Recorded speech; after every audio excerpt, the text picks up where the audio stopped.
Welcome to Aradhya smart study channel. Exercise 11.1 నుంచి fourth problem చూద్దామండి.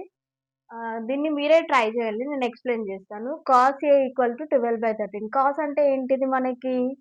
ఆహ్, adjacent side by hypotenuse. Find the sine A and tan A. ఇప్పుడు మనకు ah, hypotenuse తెలిసింది. Adjacent side ఇంకా opposite side find చేయడానికి Pythagoras థీరమ్‌ని యూజ్ చేయండి. AC² = AB² + B². దీని నుంచి మీకు BC వస్తుంది. ఇప్పుడు సైన్ A అంటే ఏంటిది? Opposite by hypotenuse. Tan A అంటే ఏంటిది? Opposite by adjacent side.